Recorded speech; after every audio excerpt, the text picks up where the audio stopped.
Okay, can you see everything? You see the screen? Yeah, looks good, Patrick. Perfect. Okay. So I don't know why OneDrive decided to cut off my title card, but anyway, so at the start of February, you may have received an email. I guess I should introduce myself. Allie did a good job, but I'll reintroduce myself. My name is Patrick Hathaway. I'm the assistant registrar for academic progress over in the registrar's office. My team is responsible for managing the DegreeWorks application. And back in February, a week or two ago, I guess we're still in February, you may have received an email outlining that there is a new responsive dashboard or a new tool that is available for DegreeWorks. And what we're going to do is we're going to talk about what it is, what it does. And I think I talked about it with some folks on this group last year as well. So it finally rolled out. And it's called the responsive dashboard. And the responsive dashboard, again, it's a new tool from Ellucian to modernize the DegreeWorks application. One of the benefits from the student standpoint is that it is mobile friendly. So students that are on the go can access the DegreeWorks application and they can view it in a much more screen friendly size. I don't know if any of you have ever tried to look at DegreeWorks on your phone, but it doesn't look very good. Whereas with the new responsive dashboard, it is much more, it resizes everything to whatever device you happen to be using on, which is nice for students that are on the go or maybe using smaller devices like iPads and things like that. From the advisor side, one of the benefits that we think it is an improvement for you all will be the plans tab. So you all probably built a plan in DegreeWorks, and the interface, while it is usable, it is cumbersome when you're trying to do certain things. And we think that the new plans in the responsive dashboard is a much more user-friendly experience for creating plans. For the time being, we will be running both dashboards simultaneously. So the responsive dashboard is available. And then, but for those of you that aren't yet ready to jump on board with the responsive dashboard, the classic dashboard will still be available. It will still continue to function for the foreseeable future. Ellucian, the software vendor that creates DegreeWorks, has stated that they are going to end. They are removing the responsive or the classic dashboard from their product line at the end of this year, but we can stay on with it longer than that as long as we don't upgrade to that latest version that they have put out. So we'll be back, communications and whatnot to see how everyone's feeling with the responsive dashboard to make sure that the adoption is going well. But for the foreseeable future, probably at least through 2023, the classic dashboard will be there as a tool. One thing I do want to note is that the data in the classic dashboard and the responsive dashboard is exactly the same. Regardless of which client you're using, you're looking at the exact same data. If you make an exception in the classic dashboard, that exception will reflect in the responsive dashboard. If you create a plan in the responsive dashboard, you can still view it using the classic dashboard. So it's the exact same data. It's just being presented to you in two different ways.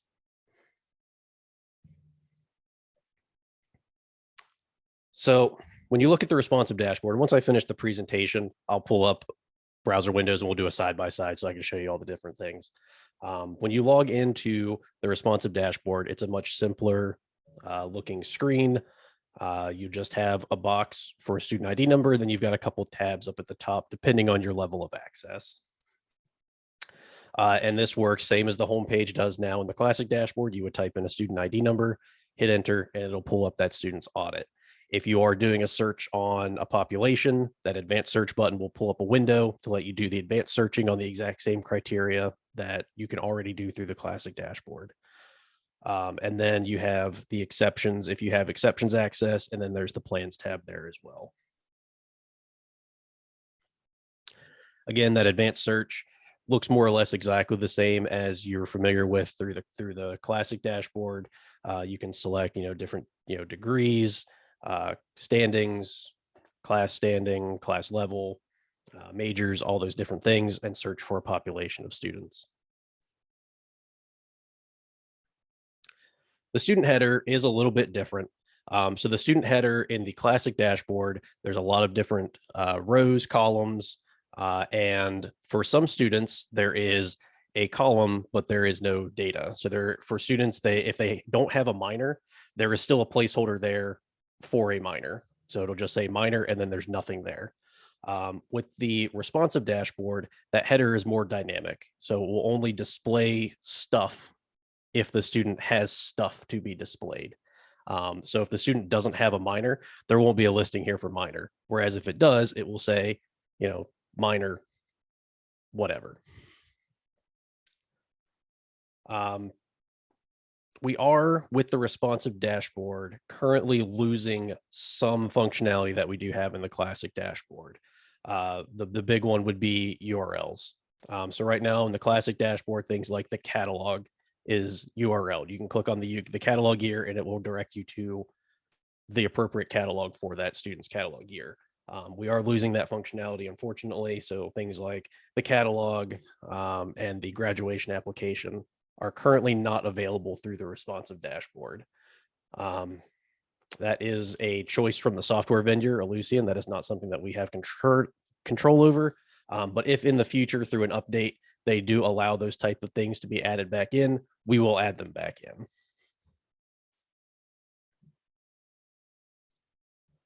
So some other information has moved. It's still available, but it might be in a different place. So up at the top of the audit, you'll see the 3 buttons there. Print will do the save as PDF. If for whatever reason you need to save the audit, you click on that and it will print, and you can either print it directly to a printer or it'll give you the save as PDF option. The little envelope displays contact information. So this information is also a little more dynamic depending on who you are. If you are an advisor, you will see the student's contact information. And if you are the student, you will see the advisor information. And then the last one here, the ellipsis, shows your GPA calculators, the class history, and the notes are available there. Yes, Sharon, the subject history is currently not available in the responsive dashboard. It will continue to be available through the classic dashboard for the time being. Again, that's one of those things that we don't have control over with the responsive dashboard. If Ellucian does allow it to be added back in, we will of course bring it back because we know that it is heavily used on campus.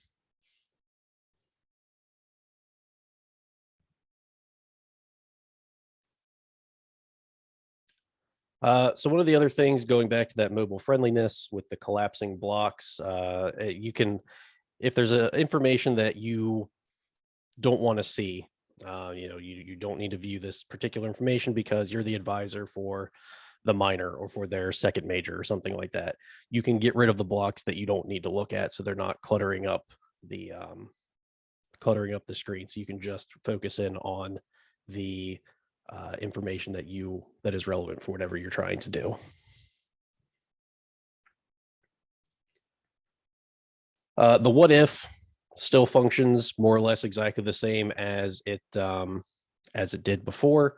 You can switch students' majors to see simulate what their audit would look like under, if they change their major or something like that. The other new feature for the responsive dashboard, there is one new feature for the responsive dashboard that may be useful. So here's just a screenshot of what the what if looks like. Again, you select catalog, you select program, you hit process, and then it will generate that what if audit. The other new feature here is that future coursework. So this will allow you, if you check the box that says use current curriculum, what it will do is it'll say, okay, we're not changing the major, we're not updating the catalog year. I just want to add a few courses to see where these would fall in the audit if the student were to take these. So you can use this to add, I could add CS 110, Biology 101, Biology 115, whatever, here, and then I can run an audit without changing the student's major, but we're just saying, if the student were to take these courses, where would they go?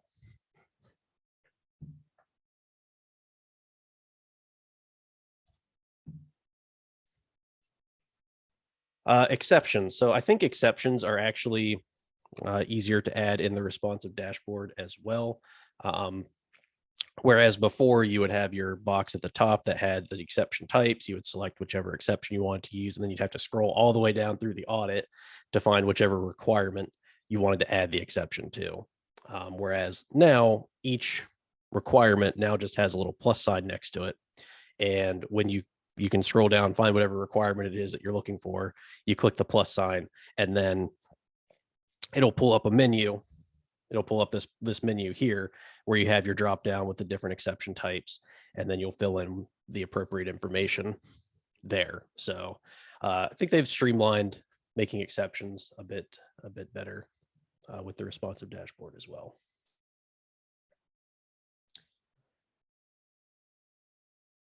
All right, and then you have still have the exception summary down at the bottom, and then of course the exception will be on that requirement itself, just like it is in the classic dashboard. The important part for you all that I think you will find useful is in the summary block down at the bottom. If you look in the classic dashboard right now on a student that has an exception placed on them down in the summary, this block has a number. It'll say RA001678, something like that, which means absolutely nothing to you. It means something to us on the DegreeWorks team, but it means absolutely nothing to you. And what they've done is they've changed it now so that it now shows what the exception's actually on.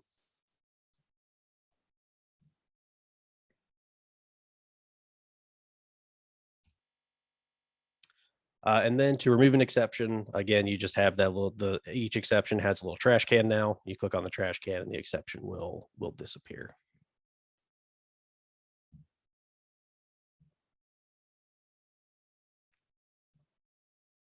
Look ahead feature for future courses in classic. It used to work a few semesters ago. If it was available in there prior, it should still work.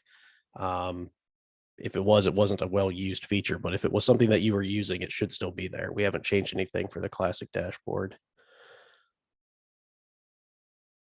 Can't easily see what the exception is for. I'm not sure I understand your question, Michelle. Or your comment. Doesn't list the class.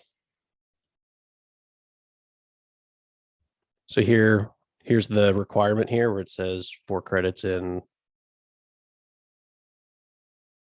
biology 117. So then you'll add an exception.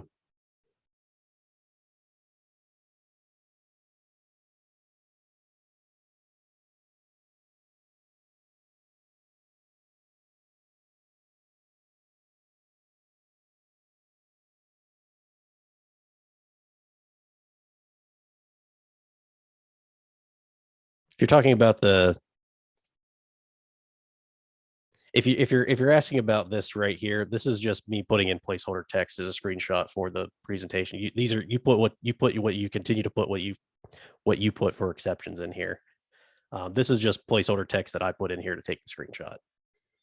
Okay, what I'm trying to, when I'm looking at the one in particular that I've caught several times, it's an exception for math 124 for a student, and it says exception, but there's no this is an exception for math. It's just knowing, so it's technically right under, say, chemistry in the one area, and it's under psychology in the major requirements. And so not knowing that if you have, when we're just not knowing what's supposed to be there,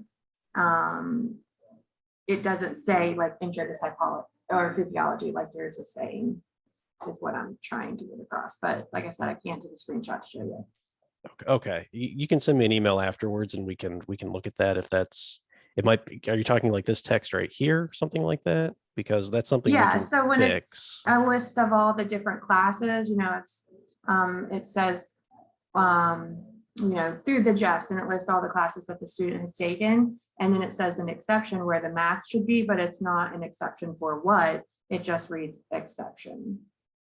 Okay, if you can send me a screenshot, I might be able to clear up Will do. whatever Thanks, whatever Patrick. you're running into.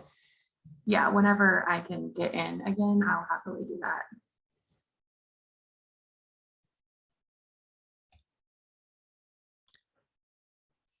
All right.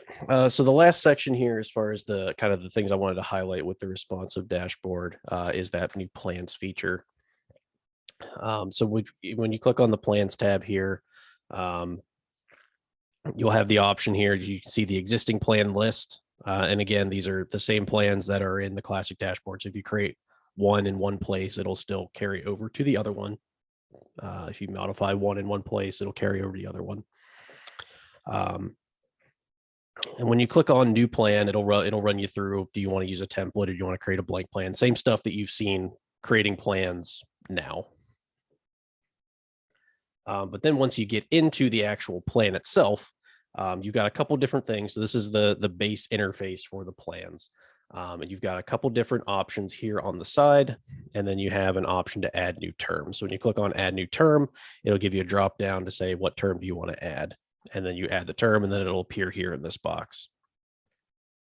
And then here along the side, you have different requirements. You have the choice requirement, which is the give a list of options for a student. I want you to take English 101 or English 103 or psychology 563. You can give those students those options here. And then if you want to stipulate a certain number of credits the student has to take it for, so if they're listing as like a variable credit course or something like that, like a research or an independent study, so you got to take it for at least this many credits. And then you can also specify minimum grade. These are both optional. Really, the only thing that as far as creating a choice is looking for is this information right here, just the course subject course number. And then you can hit add to add more to this if you want to add additional options. The course, so this one is a specific course. So I want you to take CS 101, or I want you to take chemical engineering 250, something like that. You would just put in what term. So you drop down, you'll select whichever term you want the student to take it in. The course requirement, you'll put in that subject course number. And then you have the optional here as well, grade, campus. So either, the Morgantown campus, Beckley or Kaiser campus, and then the delivery option being on campus or online. Again, these are optional. You don't have to fill in this bottom section. Really, the only thing this is looking for as far as requirements go is just this section right here.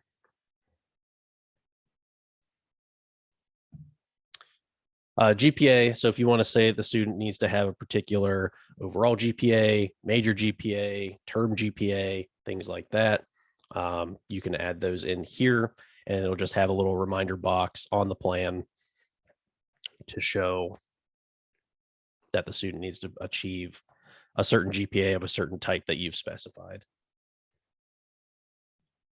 And then the last one here is the placeholder, kind of like that open-ended. You're going to take GEF 5. It doesn't matter which one you take, you're just going to take one of them.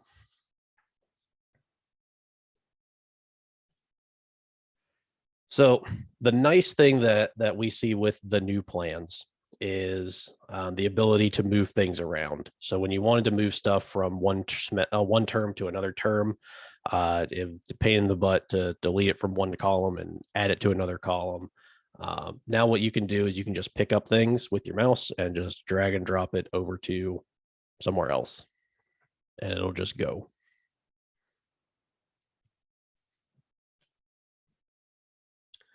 All right, so those are kind of the main highlights here from the responsive dashboard that we wanted to look at. I see that there's some things flying here in the chat, so let me scroll up a little bit, just take a look.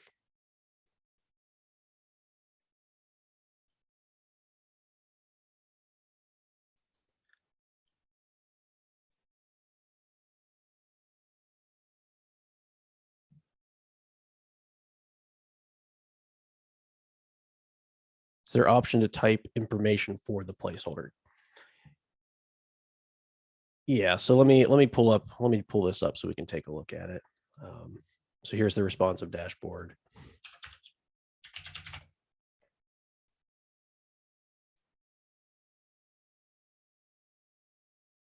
See if it wants to load. Things are going a little slow today, huh?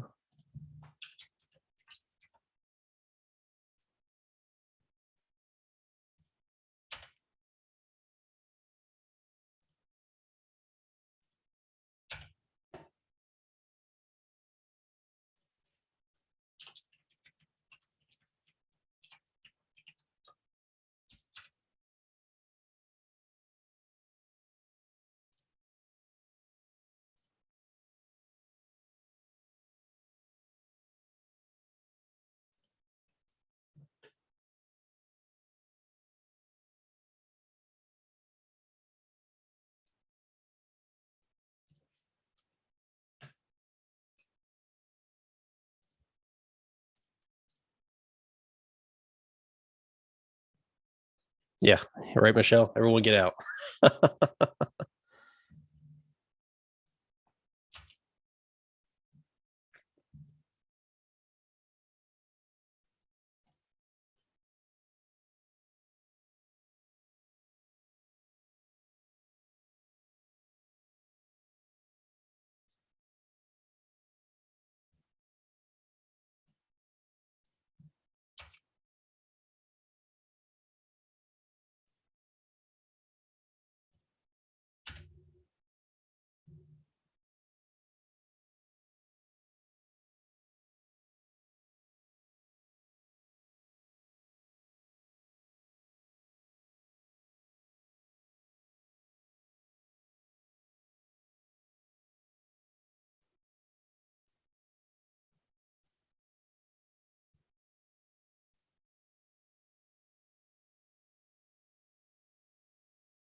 Anyway, it works the same in the classic dashboard, just looks a little bit different. So I pulled up a plan here. So the placeholder requirement still the same. Here you'll select whatever the objective is, GF5, something like that, and then you can put in the value is kind of an open box. You can just type in,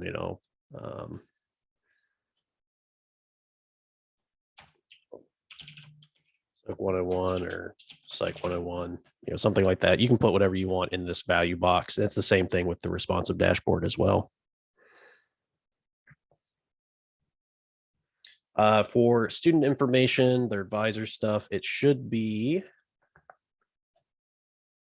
since it's not wanting to pull up actual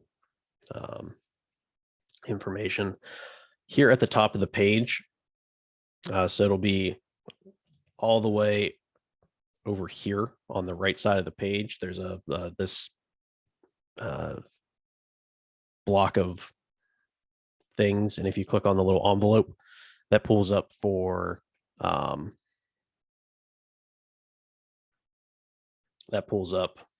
advisor information for the students. How can other advisors see who the student advisor is? That is, unfortunately, one thing that is currently was not something that Ellucian, I think, thought through fully when they implemented this, with the dynamic information being displayed here. Advisors can see students and students can see advisors, but advisors can't see other advisors. So when you click on this little email thing, it dynamically tells you the information that you would think Ellucian thought would be most important for you to know, which is if you're the advisor and you click on that, well, you don't need to know what your own email address is. You need to know who the student is. But they didn't think that, what if somebody who isn't their advisor is looking at them? So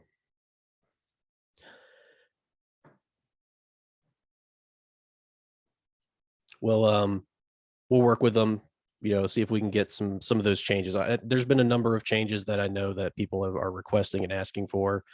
We'll talk with them as we can, but we are one of, hundreds, thousands of clients that they have. So if other schools are requesting the same changes, they'll definitely jump on it more. But if it's one of those things where it's us asking for it, then it'll be lower on their priority list of things to fix.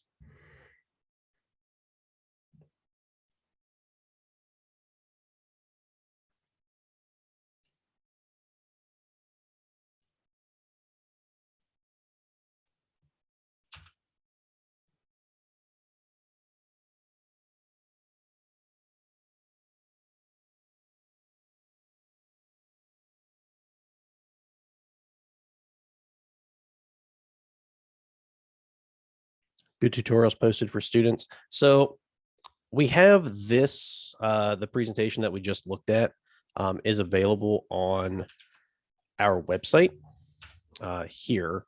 And we are looking at seeing what we can do to get out to things like NSO and things like that to help students get in and see DegreeWorks. Because right now they're, even for the classic dashboard, we don't really have a we're not necessarily out there showing them how to use it as much. But now that we've got kind of two different products that do the same thing but are a little bit different looking, we're going to try and get out there a little bit more and get these on display a little more.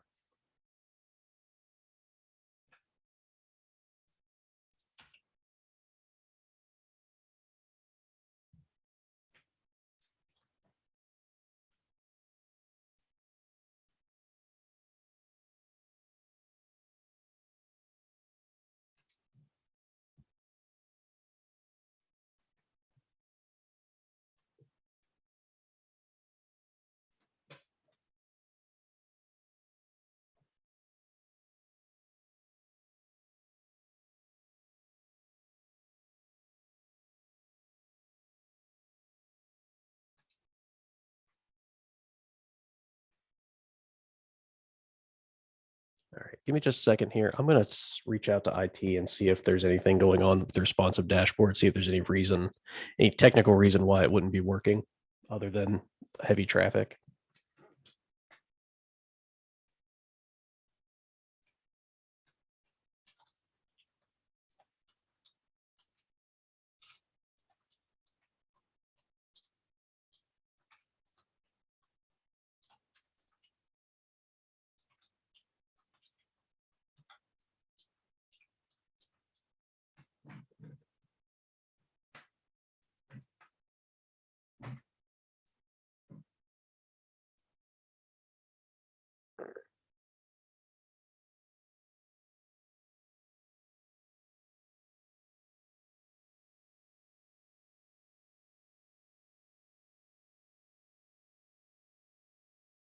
Get the list GEF 1, 2, and 3. So the GEF block, when you look at an audit itself, the audit itself is still going to look similar to what it looks like in the responsive or in the classic dashboard.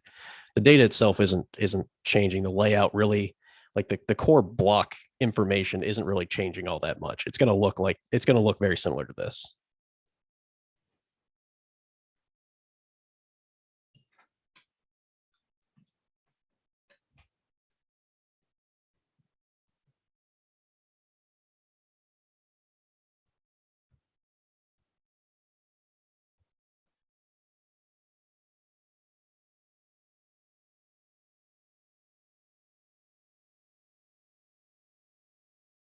So maybe I'm not understanding your question.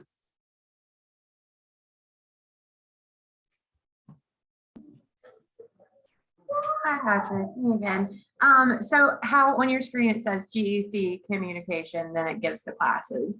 The one that I was looking at last, that's fresh in my mind, it just said English 101, 102, and went down and listed them in order. And that's how I figured out that it was supposed to be the math, because where it would be the Jeff for the math is where that exception was written. So it just doesn't clearly say, this is for your GEF 4 or GEF 5. especially when it comes to class students, when sometimes that's all they're registering for in their first semester or two. It would be very helpful if it listed the Jeff, maybe the category, and then the class, which I know they're not tailored to us, but just having them listed might be confusing. Okay, we can certainly see if there's things we can do to change the way it looks and things like that. But as far as the block format goes, it should largely be in line with what the classic dashboard looks like now. But we can look at that as well.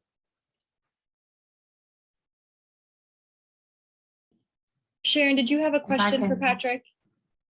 Yeah, I do. It's kind of similar to what Michelle is suggesting. So I can't reopen it now because mine's not working, but I was seeing the same thing with the Jeffs. Like, it's not saying Jeff 1 is this. And when I was looking at the psychologist, so the student I was looking at had their Jeffs completed, so I'm not sure what that would look like, but I was looking at their psychology block, and it was a very similar thing where it would say still needed, and it would list, all of the courses that would fit a certain category, but there was no title attached to that category. So right now I would communicate with a student by saying, you still need a class in cluster C, and they can look at their DegreeWorks and see the words cluster C and the classes written. That tells them what they need to do. Whereas now I don't know how I would communicate that information other than to say, you need to take this or this or this or this and list 8 courses, which is not all that helpful for students, nor is it a particularly effective use of advisor time. So I've tried playing around with the new tool, and I have found more roadblocks in terms of usability than I can actually count.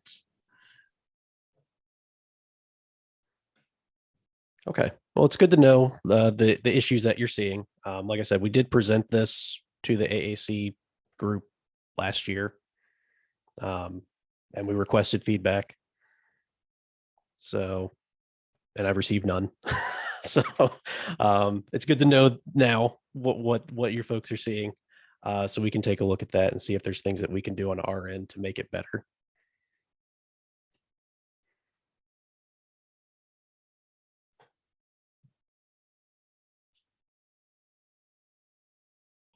Was there any other questions for Patrick? Patrick, does it look like the Respondus DegreeWorks is going to work? I have a question about Okay. access. Sorry, I was gonna type it, No. but I was trying to unmute myself.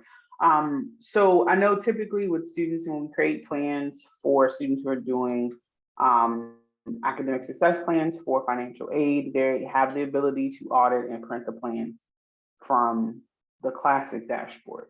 Is that an option in the new one? So that's a question that financial aid has asked, and there is not a print button from the plans tab. However, you can, from your browser, print the page, and the plans tab does have a way to get rid of all of the extra junk so that you're just looking at the plan itself, so that when you do print it off from the browser, it will just have the plan information.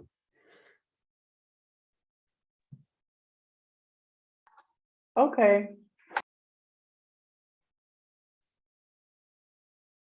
Thank you.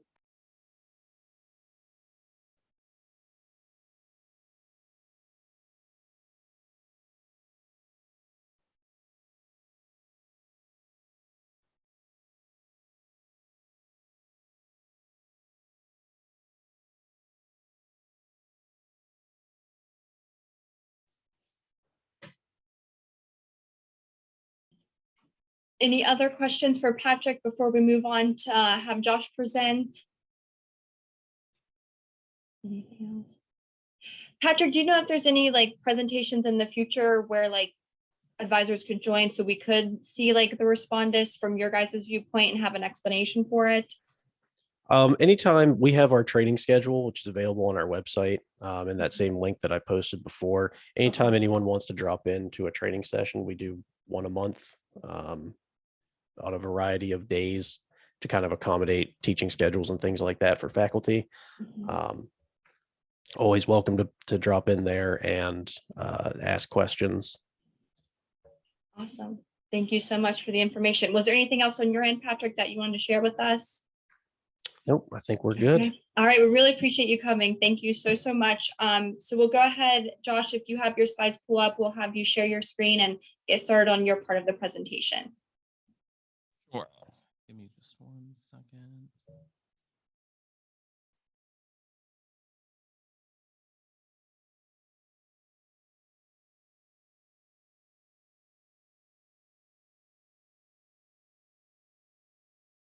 All right. Can everyone see my presentation? Looks good, Josh. Awesome. So I know that we wanted to talk about, oh, this is doing something really weird on my end. Can you see when I go to the next slide? Yeah. Okay, perfect. Okay, so I know that we wanted to talk about both STAR and Schedule Builder.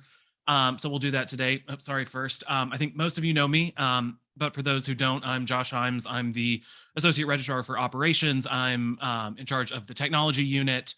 So I'm sure most of you know Tom and Rebecca for various Argos requests, and also the Student Services unit, so Christy and the SSAs. So if you have any issues or questions, always feel free to reach out to any of us. So first, one of the main questions was educating students on both STAR and Schedule Builder. So I don't know if everyone knows or if you've interacted with it yet, but recently ITS moved things from our kind of old help desk software into our new into a new version of the help desk software. It's still located in the same location. It's wvu.its.edu/help. And for questions related to STAR, you can just simply type registration. And in there, students will get a step-by-step guide how to get to their the add drop page, how to register for classes and things like that. And I've also included some links here, and I can send out this PowerPoint, which are some direct articles, both the FAQ and then registration errors that students might encounter. Also in the same place, wvu.its.edu/help, there is the help article for Schedule Builder. So if you type Schedule Builder in there, it'll show you both a guide for faculty and advisors, as well as a step-by-step guide for students. The student guide is also available on our website under the registration tab. So one of the first questions was what a student sees in STAR versus what we see in STAR. So this is the student view taken from one of the test instances and with all of the student data removed. And this is kind of their main registration area. So once they go into student services and housing and they click on the access registration tools, this is what they see. And there's kind of these four main options: browse classes, prepare for registration, add or drop classes, and look up schedule details. We're not going to talk about the lookup schedule details today, just in respect of everyone's time, but just know that that's where they can go to see their previous term's registration history. So if they want to see, I forgot what classes, for whatever reason, I was registered for last semester, they can go there and see that information. So let's go through kind of the other three tabs now. The browse classes, this is identical to what you see if you go to courses.wvu.edu. This is what we refer to as the schedule of courses, and they can access it directly in their registration module. It does all of the same things. You can search for courses in exactly the same way. So that's kind of exactly what you would be used to seeing at courses.wvu.edu. The prepare for registration is a kind of exclusive student view. This gives them information kind of about their registration status, any holds they may have, if they've been given specific overrides for, like a major override for a course or a capacity override for a course, they would see that. Also just gives them kind of some general information about their major, how many hours they have, things like that. but this will also show them if they have holds preventing registration. So they can click on this prepare for registration and they'll see if they have a parking ticket or, if they have an account balance hold or something like that. They can see that information here before they ever get to the registration step that then, would tell them that they had the hold then. So, you can always encourage your students to come to this prepare for registration screen even before the registration time starts, and they should see if they have any holds or things like that. The next one is the add or drop classes, and I think this is kind of the one that most people are most interested in. Inside the add and drop classes, there are 3 different tabs, and I know it's a bit small, but the first tab is find courses, the second tab is enter CRNs, and the third tab is schedule and options. So I know one of the questions was the difference between finding a class and adding it versus knowing the CRN and typing it in. So these are kind of the 2 main differences. But before we jump into what the individual tabs are, I want to talk a little bit about what this screen does and what you can see on it. So in the main area, you'll see kind of the course search. Then in the the bottom left section, you'll see the schedule laid out as the calendar view. And then in the bottom right section is the summary window. And so this is important to note as we get on to kind of what students see as they begin to register, because we found that a lot of issues and errors that we've encountered with students is in the summary view and not clicking the submit button in the bottom right. So when you add classes, it's a lot like the shopping cart and schedule builder, is that you aren't actually registered until you hit submit. And I'll show you what that looks like in just a second. So the Find Classes tab, which is the first tab, and the reason why you're seeing it differently here is this little middle area here with the tiny little up and down arrows. This bottom section can be expanded and collapsed. And if you collapse it down to the bottom, it gives you a larger area up in the top, which just makes it a little easier to use. The Find Classes tab works in exactly the same way as the Schedule of Courses does. So you can search for course by part of term, by campus. You can search for a subject code. You could even search for an individual course and then see the additional information about it. The one main difference between the Find Classes section for students and the Schedule of Courses is that the students, if they are logged in to their registration section, they have these add buttons on the right side. And the add button allows them to kind of search for a list of courses, find a course that they like, and click that add button, and then it adds it to the summary section that we saw on the previous slide.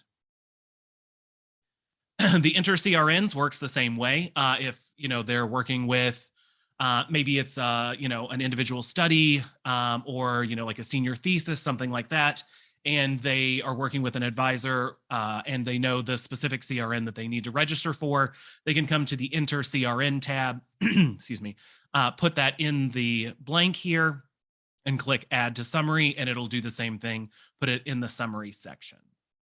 Now, the Schedule and Options tab, this is where students will come if they need to change the, if it's a variable credit course and they want to change the number of credits in the variable credit course, this is where they come to do that. So if a student were registered and had a variable credit course, they would see those options here under the Schedule and Options tab in the Add and Drop Classes section. So this is kind of what a pending schedule looks like. So as I mentioned before, once you either click Add on the Find Classes or you enter a CRN and click Add to Summary, it puts the course down in the bottom right in the Summary section. And I know it's small, but an important thing to notice is that the status has this grayed out pending. So that means that the student has added this course to kind of their schedule that they would like to register for, but they aren't actually registered for it yet. It's not until they click the gray Submit button that that status will change from pending to registered. This is also when they will find out if they have any registration errors. So once they click that Submit button, they'll see the status now says errors preventing registration. And then up in the top right, it gives you all of the registration errors that are applying to your specific registration transaction. So this one, I picked one, obviously, that would show a few different ones just so we could talk about it. But the hope is that a student would not be registering for a course that they would receive 3 registration errors on one course. But just as an example, the field of study restriction, the college restriction, and the level restriction. If they were registering for multiple courses and had, let's say, a level restriction on one and a prereq error on another, they would get both of that information up in this top right corner, the blue area.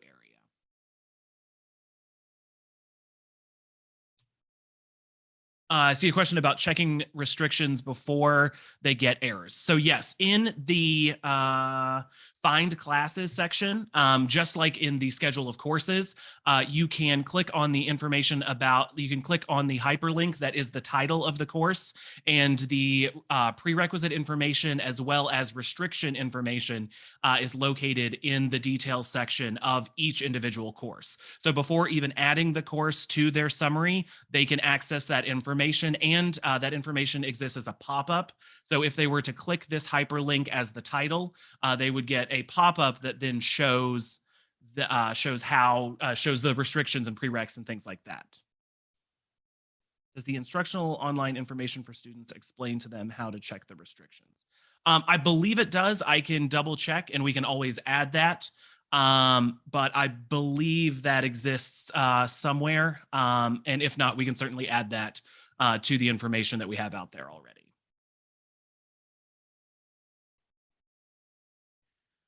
So that's kind of the general information about what students see in STAR versus what we see in STAR. Are there any questions about STAR specifically before I move on to Schedule Builder? Does it default to main campus? So no, it won't default to main campus unless you pick when you click on the find classes, unless you put one of the search parameters in there for the campus. So if you put the CWA campus course, then it will default to it will only show them courses that are offered at CWA, Mary Beth, I know that you're here at Morgantown. So it will default to the Morgantown campus. The same is true if you picked CPA courses for Potomac State and CTA courses for Tech. It gets a little tricky when it comes to online courses, and especially with the new online college soon, but we hope that all will be ironed out soon. You're welcome. Any other questions about STAR before we move on to Schedule Builder?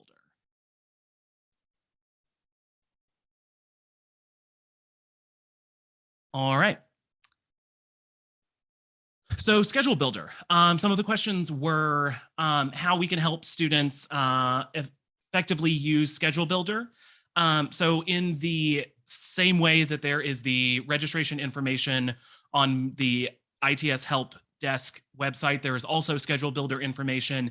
The Schedule Builder information is very detailed. There's actually a detailed PDF that kind of gives them a step-by-step guide to using Schedule Builder, from everything from building a schedule to registering for courses to even wait listing using Schedule Builder. And that's available in the same place. If you go to its.wvu.edu/help, and then there'll be a search bar and you can type in Schedule Builder, and that same PDF is also available on our website on the registration tab. But one of the questions was about what happens after a student actually builds a schedule, and also kind of the differences between what we see in Schedule Builder and what students see in Schedule Builder. So one of kind of the overarching questions was the difference between the advisor view and the student view, and then also kind of the demonstration view that we have available in STAR. So I'll just kind of run through just a summary of the different kind of versions of Schedule Builder, and then we'll dive into what the individual screens look like. So the student side of Schedule Builder allows them to build a schedule, allows them to send that schedule to a shopping cart, and then allows them to register for the courses in that schedule. It's the only version of Schedule Builder that includes the registration feature. Both the advisor and demonstration view do not include the registration section. Moving on to the advisor view, that is kind of the only difference. So when you pull up the advisor view through STAR in Schedule Builder, the only difference, so you can pull up a student, you can see their schedule, you can see which breaks that they've put in there. You can even add courses to, their course list and things like that. The only thing that you cannot do is register for the student. And kind of the difference between the demonstration view and the advisor view is that the advisor view is for a specific student. So you're looking at your advisee's Schedule Builder section. You can see changes they've made, things they've done. The demonstration view is kind of just if you want to open up Schedule Builder and maybe, if you wanted to do a presentation on it, or if you just wanted to like poke around and see, what things look like in Schedule Builder, that's what the demonstration view is for. It doesn't contain any student information in there. So you can use it, you can show it in meetings, you can show students how to use it in class, things like that, because there's no student data in the demonstration view. So this is, I'm sure, what most people are used to seeing in Schedule Builder. It's kind of the opening page. So you have the ability to add courses in the left section, add breaks in the right section. And then when you click Generate Schedule, it takes those two sections and gives you a schedule based on, the things that you've input. So after a student generates the schedule, clicking the Generate Schedule button, it gives them many different options and they can click through, they can compare options, things like that. But once you click the View button on a schedule, you'll see this here, and it will show you two courses. And for instance, the two courses and the break that the student put in, these courses just happen to be online. That's why they're not showing up in the daily schedule down at the bottom. But after that, you'll see the blue send to shopping cart button. The send to shopping cart button then brings it to their shopping cart. The shopping cart will then include new courses that they're trying to add, as well as courses they've already registered for, just to give them kind of that idea of how many courses they're going to register for and things like that. And then the blue register button will then actually register them for the course. It is at that point at the register button that they will receive any registration errors that they might encounter. And all of the same registration errors that they encounter in Schedule Builder are registration errors they would encounter in STAR. So what Schedule Builder does is kind of goes out, looks at Banner, looks through all the course information, all the student information, and then makes the same determinations using Banner if the student can register or not. I believe one of the questions was how we can find out more information about each individual course using Schedule Builder. Unfortunately, Schedule Builder doesn't pull in things like course restrictions or section restrictions, and prerequisites and things like that. That information is really most easily accessed through the schedule of courses, and then as kind of a two-step process determining, okay, yes, I can register for these courses. Now let me go into Schedule Builder and find my ideal schedule based on the list of courses I know I can register for. But anytime you see a course, whether it's in the course listing or the course details, or if you've made it to viewing an individual schedule, you'll see that blue button with the lowercase I, and that will give you some additional information about it. It gives you the meeting time, it gives you the CRN, the section number, things like that. This is also where you can find campus information, part of term information, things like that. So it gives you some additional information. And as I mentioned before, the advisor view, just like the normal view, just like the student view, except you can't register. And then I think one of the other questions was about online course filtering. So I know that this has been a bit of a headache, and things are working slightly differently than they worked previously. All of these things are kind of in flux right now because there's a lot of changes in how online courses are being indicated as being online, as well as how they are being coded to be offered as distinguishing between the online campus online courses and then the various campus kind of in-person program courses that are offered online. And I know that that's not a very clear answer, but the way that things are set up currently is that on the campus filter, we have our main campuses. So we have Morgantown, Kaiser, and Beckley, and then we have kind of the online / off campus locations. So when you filter for the web-based or offline campus locations, you are now seeing, a mix of both Morgantown, PSC, and tech courses kind of mixed in together. So the easiest way to ensure that you're only seeing your specific online courses for your campus is once you've added the course to your course section on the left, to click on that options button and then uncheck the versions that are not your campus. So for instance, you can see here, we have 3 online versions of this course.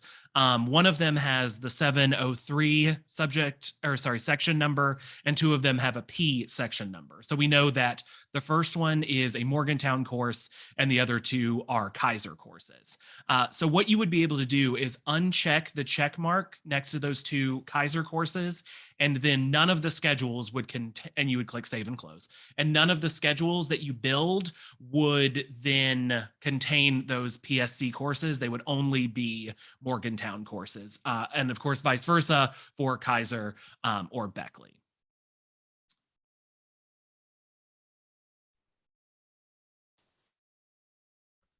So Josh, I'm going to jump in here if that's okay. Absolutely. Yeah. Sorry, I was just trying to read through chat. Okay. If you can do both, go ahead and continue reading while I express myself.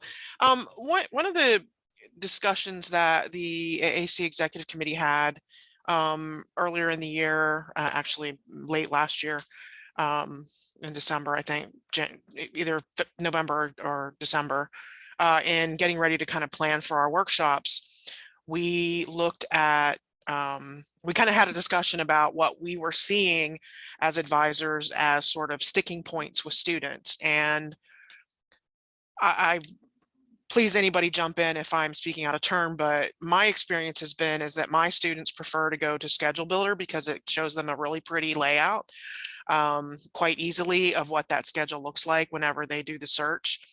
The savvier students will go to the level of what you just displayed in taking a look at the particular sections and deciding, don't include that when you do the search. But I don't know that students are as savvy about that. If they are, they've learned it because they want to avoid a particular professor more than anything else. At least that's my experience. I don't see students going directly to STAR unless they have to make alterations to their schedule. But what we're finding is that when they're doing their schedule in Schedule Builder, they're forgetting that critical piece. Despite how much we as advisors tell them, it's important once you lock on to what you think is your fantastic, perfect schedule, that you must go check those course restrictions. I can't tell you how many of my advisees this past fall, when they were doing their priority registration for this current term, had selected like, oh, well, it says I can take these courses. They're assuming that they can take every course that Schedule Builder kind of pulls up for them. And so I guess my overall point is there a way that we can include in the training that students have or see or can get access to with Schedule Builder points out that once they get to that, perfect schedule, to then go look at those restrictions that they're not able to see on Schedule Builder, that can only see through the schedule of courses. that be the other thing is that, and I know I always tell my advisees this as well, the night before your priority registration date, check to see if those course sections are still open, because they may not be, and I don't want you to have a nervous meltdown, you know, and call me crying. I will listen to you, of course, but, you know, avoid panic and meltdown by going out and looking so that they can come up with an alternate schedule, sort of in preparation for, you know, the next morning at 8 or 8:30 or 9:30, whenever they get their window to open, to have less, I guess, angst, less stress, less panic, which then ultimately spills over onto all of us on this call. Is there a way that we can, you know, try to get that embedded into the sort of important, like, final step piece, like best practices piece? Can we include that in the stuff that they can access online in terms of training themselves and learning about how to use it? Yes, And- absolutely. Okay. We can absolutely add that to all the documentation we have. I think that's a great idea. I'll also reach out. I don't know what options we have. Schedule Builder is a hosted solution. So the kind of software developer and company that owns it kind of runs it for us, and they have kind of a connection to our banner. So I don't know if there's like a step that we could add, or even a message that we could add to say, you know, please verify the restrictions on all the, you know, the sections you've created, verify the prereqs, things like that, or maybe even link them to the documentation. But I will definitely reach out and see if that is an option.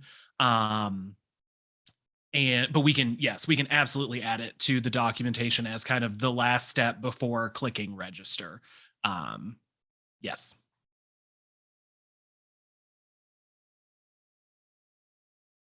Michelle, I'm laughing at your comment about let's ask Schedule Builder.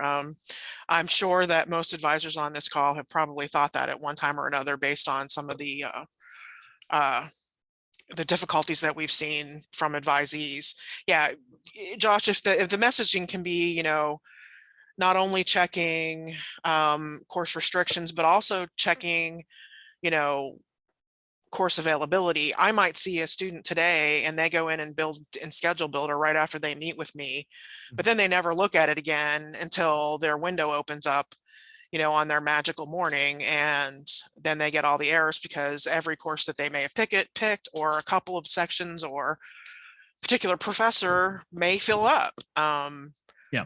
So kind of both the course restrictions and,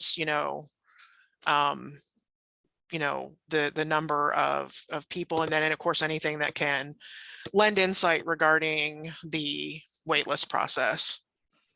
Yeah, and the waitlisting is included in the Schedule Builder documentation, how to waitlist a course through Schedule Builder. And we also have a page on our website that shows students how they can waitlist for courses. Yep. But I do completely understand the difficulty, because we actually use Schedule Builder to build the block schedules for block scheduling. And I 100% agree that I find a perfect schedule for, a certain major of students. And then, we go to register them, and that section of English was reserved for, for CCA. So I absolutely understand the difficulty of not having all the information in. And I will also reach out and inquire, although I do believe we've asked about this before, if that prerequisite and restriction information could be added, because they're pulling all of that other information anyway. So I will ask about that. Yes. Thank you so much. On behalf of the entire advising community, you're our best friend if you make that happen. Actually, you already are our best friend anyway, but that would be fantastic. I think that would. I'm not making any help. promises, but I will. I know you can't promise. We always ask for unicorns anyway. We know that.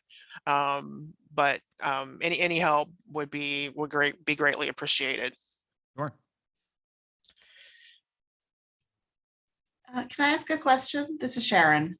Yes, of course. So first of all, I 100% agree with Jen and all the other comments in the chat, because students aren't checking restrictions, and we would love love if they could be in Schedule Builder, but as a stopgap, if that is not possible, one thing I do find that students pay attention to is error messages. And I'm wondering if when they click send to shopping cart, if there could even just be a big red box that pops up saying, have you checked the restrictions? You need to click here and do this. Because rather than, they don't read the instructions that are posted, even if they are improved. But if a big red error message pops up, they may just read that and do what we've been telling them to do for years. Just a thought. Sure. Yeah. Yeah, I will ask what kind of messaging capabilities we have, but yeah, I think that's a good idea. And I will absolutely ask.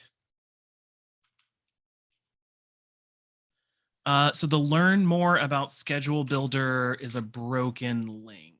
So the link I was referring to is the Schedule Builder user guide, which is located on this page.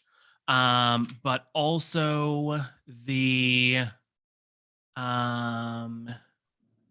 if you go Excuse to, me, I just wanted you to know that if you refer a student to the registrar's webpage, it says on there, learn more about Schedule Builder, but it doesn't take you where you need to go. It's the old link and it says it's not available. And so my Okay.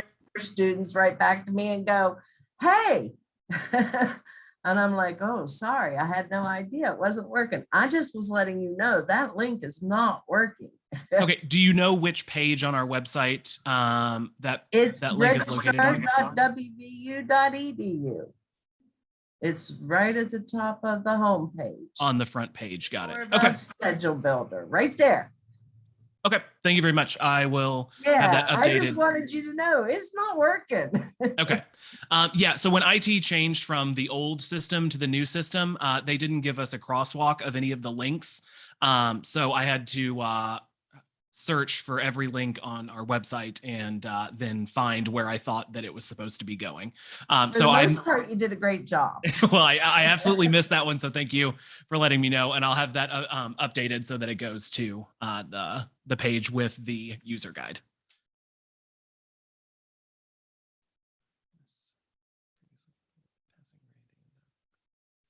So the duplicate course registration, the message that lets a student know that they've taken a course too many times, is that what you're referring to?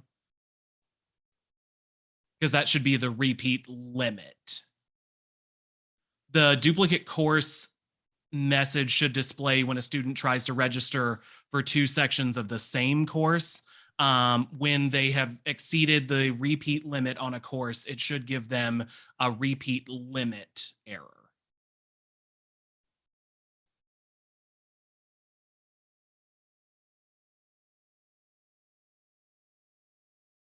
What I'm talking about is I have so many times seen seniors, for example, they just need a 3 credit hour class to graduate. So they'll go back and talk to their friends and say, oh, you should take religion 102 or something like that. And so they will add that class, but they've already passed that class. So maybe they did it 4 or 5 years ago and forgot they've taken it. So then when we start looking at their audit for graduation, they're enrolled in the class they've already completed. So we have to tell them to drop that class and maybe add a midterm class or something like that if we can catch it in time. So that happens quite a bit, actually. Right. Unfortunately, that scenario, there's not really a way that we can restrict that because a student could repeat a course at any time, and it depends on the repeatability of that course and the original grade and repeat indicators applied to that course, whether or not they would receive credit for it a second time. For instance, you could, instead of it being Religion 102, which is not a repeatable course, it could have been PE, which is a repeatable course. So right. There's no real way we can let a student know that they shouldn't take a course, unfortunately, kind of until it's too late. And I was just hoping, like you said, with the whole unicorn thing, because we do see this, and I do know about the PE situation, but I was just hoping there was something. Yeah. All right. Thanks anyway. You're welcome. Yeah. So yeah, that is definitely one of kind of the, it's the kind of the downside, Greg, of Schedule Builder, is that it shows you every possible option, not every possible option for you. And there are certain ways around that, but what it really takes is selecting the courses you want and then going in and, like Jen was discussing earlier, like really unchecking all of those courses you can't take, courses that are offered at different places. And there's not really, there's not really a way to tailor, at least the way that Schedule Builder is currently designed and implemented, like tailor the list of courses to a specific student. It's been kind of one request that we've made of Schedule Builder exactly for the block scheduling purposes is, if we could put in a major code and say, I need these list of courses and this major code only show me, the sections that a student in that major can take, for instance. But it has fallen on deaf ears with the developers. Yeah, Josh, that's what I was getting at was, he was an honor student, and I went through his Schedule Builder with him. He had everything set up the way that it should be set up, and he still got errors. And it was mostly because, of major restrictions that Schedule Builder cannot recognize. So what you just said there, I hope that, the client or the vendor will, help with that. But I won't hold my breath. We appreciate what you're doing, though. Thank you. But one thing I will say is, and not to compare a not great solution to a not great solution, but in STAR, it also would let you add courses to your pending schedule that you also could not take. And it would not be until you clicked submit that you get the errors. So I can understand why Schedule Builder is kind of built using the same functionality, because it's not until you try to make that registration transaction that the errors come back. In the same way, back when we only had, Banner 8 STAR, when we didn't have Schedule Builder, when students were typing CRN numbers into those little blanks down at the bottom and then clicking save and crossing their fingers, it wasn't until they clicked save that they got those errors. So it's only kind of at the transactional moment that Banner is able to tell you these are the errors that you're receiving. Yes, Michael. The student week at a glance, we reported that to Ellucian. Their response was basically like, oh, yeah, it does. So we are hoping, as we are hoping for many changes, that this is something that they change, because it is a bit confusing to have 3-hour courses and 50-minute courses listed as the same size. They could be right next to each other. And I also feel like the start and end times are very skewed because of that. So we did report it to the vendor, and they're aware of it, but I have not heard any update.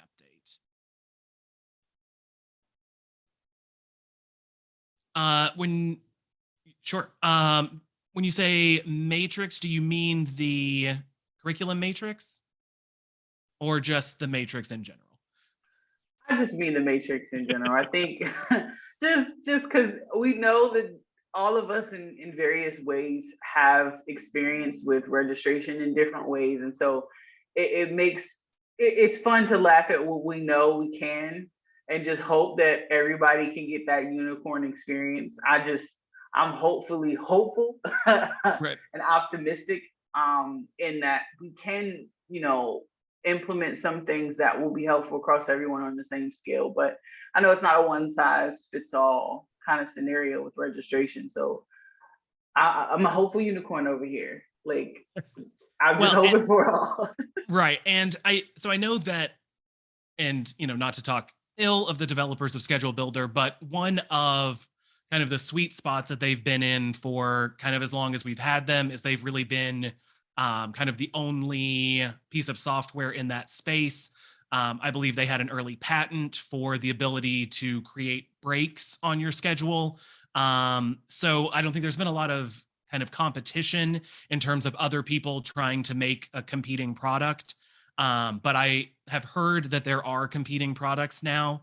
And, you know, that's, again, I can't make any promises, but that's always, you know, a possibility.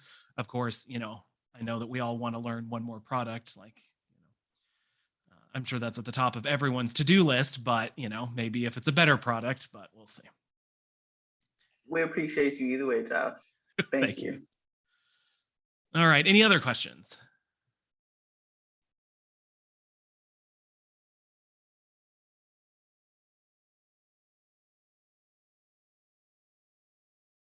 All right, well, thank you all. I will send Jen and Allison the slides, so you have those links, and also you have the screenshots so you can reference back.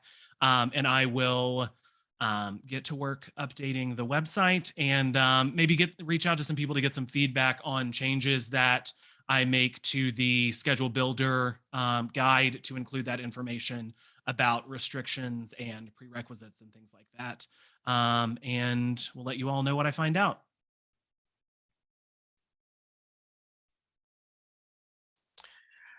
Josh, as always, you are an encyclopedia full of information. And we know that, you know, our unicorns that we do have would not work without what you do and your team. So thanks very much. And Patrick as well. Allison, any further comments? I don't have any on my end. I appreciate Josh and Patrick for presenting today. If anyone had any questions about the presentation or wanted resources from Josh or Patrick, you're free to get a hold of me and probably the AAC as well, and we can definitely get those to you. Anything else for the good of the order? Okay, everybody, we will have another workshop. Workshop number 3 for the spring semester will be on the last Tuesday in March. So stay tuned for more information regarding that as we get the details finalized. Otherwise, do take care of yourself and have a great week. And please reach out if you do have anything you'd like us to work on for your behalf.